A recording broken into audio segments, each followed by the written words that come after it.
Hello dear students, मैं हूं ब्रह्मदेव दास और मैं आज आपको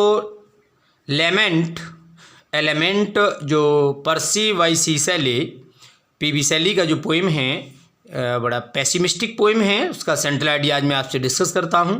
और पोइम डिस्कस करने से पहले, सेंट्रल आइडिया डिस्कस करने से पहले मैं आप लोगों से निवेदन करूंगा, यदि मेरे चैनल से आप नए जुड़े हैं तो चैनल को सब्सक्राइब कर लीजिए।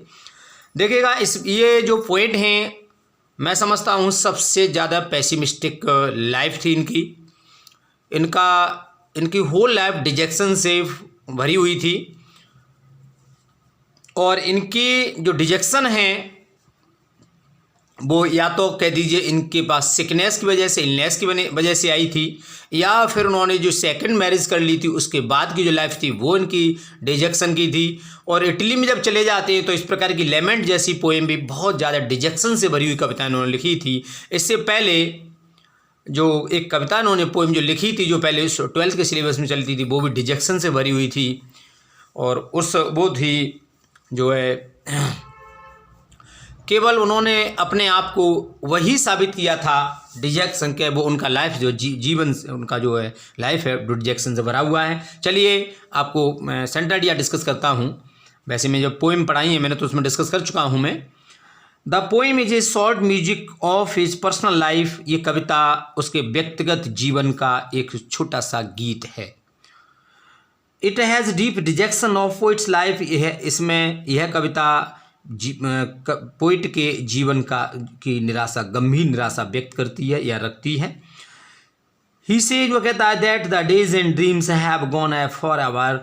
वह कहता है कि स्वप्न और दिन, अर्थात उसके जीवन के दिन और स्वप्न सदैव के लिए ओझल हो गए हैं, समाप्त हो गए हैं। तो मतलब वो स्वप्न बुद्ध कहते हैं कि शायद वो अब दिन नहीं आएंगे, वो स्वप्न नहीं आएंगे जिनकी वह आशा कर रहा है। The fear of death has weakened him. मौत के डर ने उसे कमज़ोर बना दिया है। He has untold joy now. He has untold joy now. अब उसके पास बिना अकथनीय सुख है।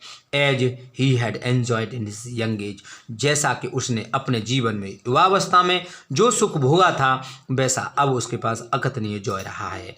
सो ही रिपेंट्स, इसलिए वह पश्चाताप करती है over his golden days.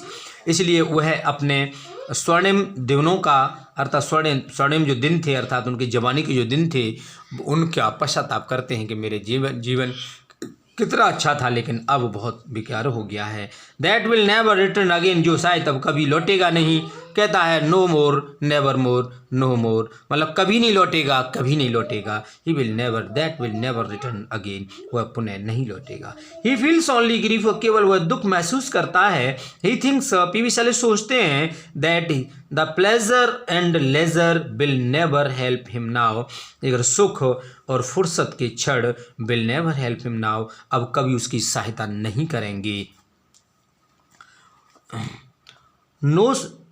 No season is helping him, कोई भी मौसम उसकी मदद नहीं कर रहा है। मतलब पोइट बेचारा बहुत दुखी है, कोई भी सीजन की मदद नहीं करता है। Sadness and sadness is all around, दुख ही दुख, निराशा ही निराशा, detection detection, pessimist in pessimism, life is all around him, मतलब उसकी चारों तरफ है। द पोइट सेज, कभी कहते हैं, that his last moment of life have come now. वह सोचते हैं उनका अंतिम जीवन के जो क्षण हैं वो आ गए हैं, शायद उनका यही क्षण अब अंतिम है, अब उनके आगे और कुछ नहीं है। मतलब वो स्वयं अपने जीवन निराशा से भर जाते हैं।